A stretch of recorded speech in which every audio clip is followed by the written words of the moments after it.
It was the kind of rain that made you forget what dry felt like. Thick, heavy drops pounding the windshield so hard, the wipers couldn't keep up. I was somewhere outside of Amarillo, Texas, hauling steel beams to Albuquerque. It was just past midnight, and the only thing keeping me awake was the storm slapping my truck like it had a grudge.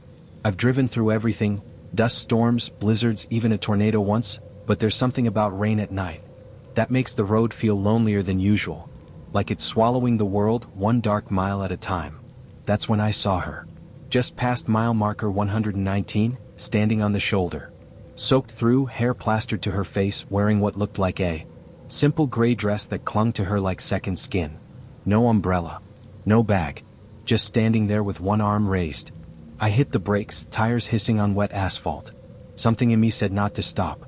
But something else, maybe guilt, maybe instinct, made me pull over. I rolled down the window just a crack. "You okay?" I called out. She stepped closer, not saying a word. Her eyes were wide but not frightened. "More lost. Need a ride?" I asked. She nodded once.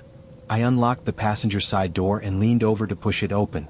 She climbed in, slow and careful, like the rain had drained the strength from her bones. Her dress was dripping onto the floor mats. She held her arms crossed over her chest, shivering. "Where you headed?" I asked, putting the truck back into gear.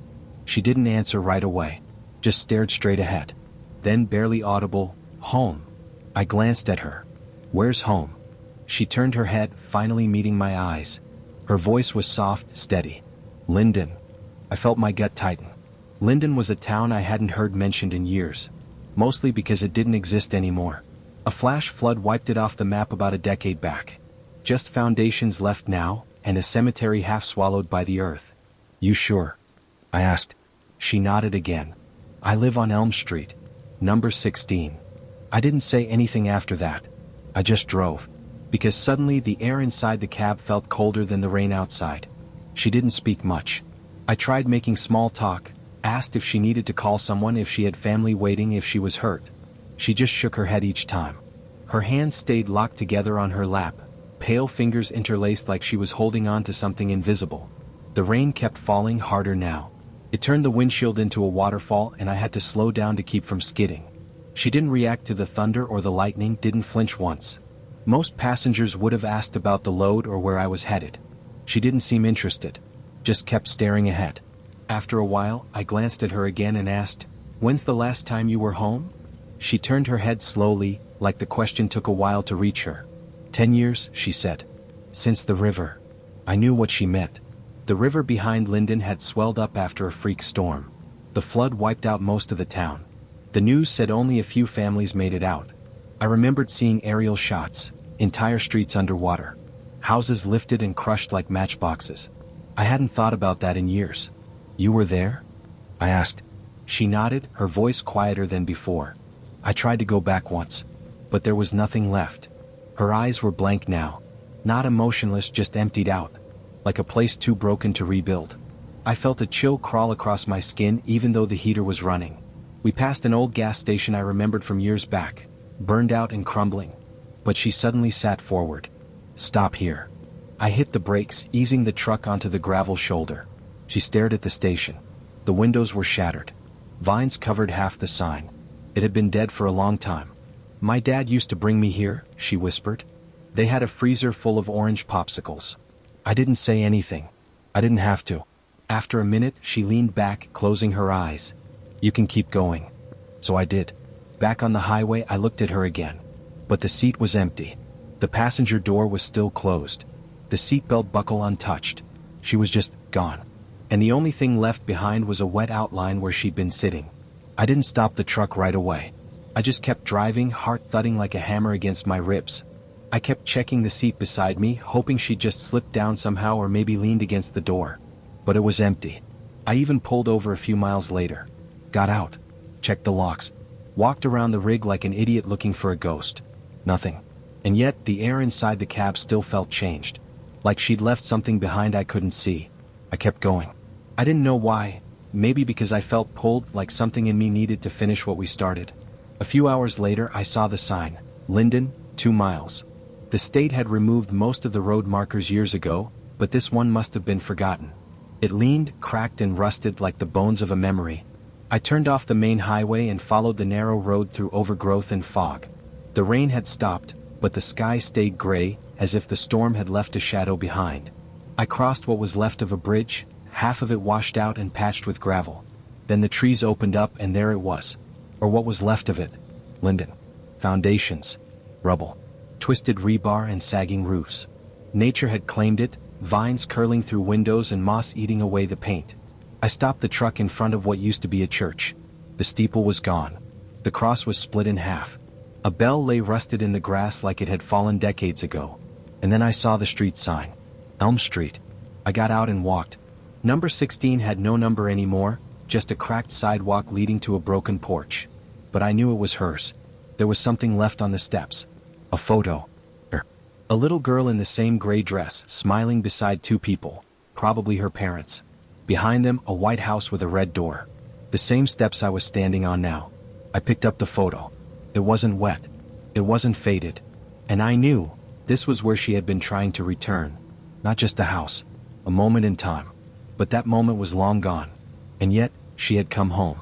Even if only for a while. I stayed there for a long time. Just standing in front of what used to be her house. The photograph in my hand felt heavier the longer I held it, like it carried more than just an image. It carried everything she had left behind. I wanted to leave it there. Maybe place it on the steps like some kind of offering. But I couldn't. Something told me it wasn't done with me yet. As I walked back to the truck, I noticed the air shift. Not the wind, there wasn't any, but the temperature. The kind of cold that settles on your skin and under it. Like being watched from somewhere you can't see. I climbed back into the cab, started the engine and checked the mirror. For just a second, she was there. In the passenger seat. Looking straight ahead, hair dry now, hands folded neatly in her lap. Peaceful. But the second I blinked, she was gone. I reached for the photograph again, set it gently on the dashboard. And that's when I noticed it, something scrawled on the back. 3 words. Thank you, Bill. I hadn't told her my name. I sat there a long time. Engine idling, rain beginning to tap against the roof again. She had disappeared twice. Once in life. And now in memory. But this time she'd gone where she meant to. I don't believe in ghosts, not in the way the movies show them. But I believe some stories refuse to stay buried. Some people don't want revenge or justice. Some just want to go home. And if that means hitching a ride with a tired trucker in the middle of a storm, then so be it. I looked out over the ruins of Linden one last time. Let the photo rest against the dash. Then I pulled the rig back onto the road. And drove toward the light breaking through the clouds. I didn't get far before I realized I wasn't done.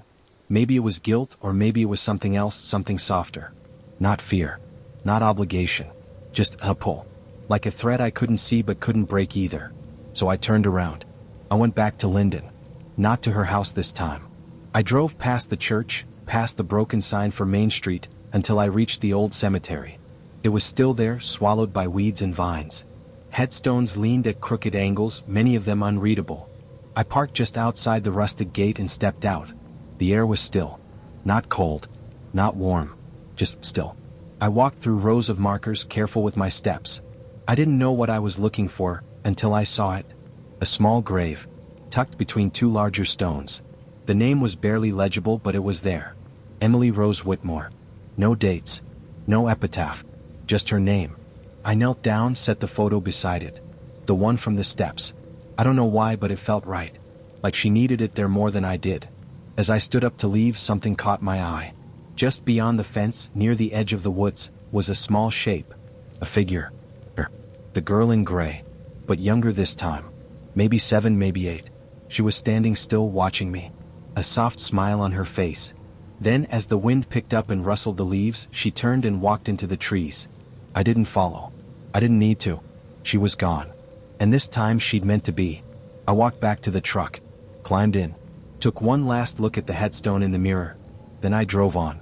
Not to finish a job. Not to meet a deadline. Just to move forward. With the story she left behind. The road felt different after that. I don't mean the pavement or the scenery.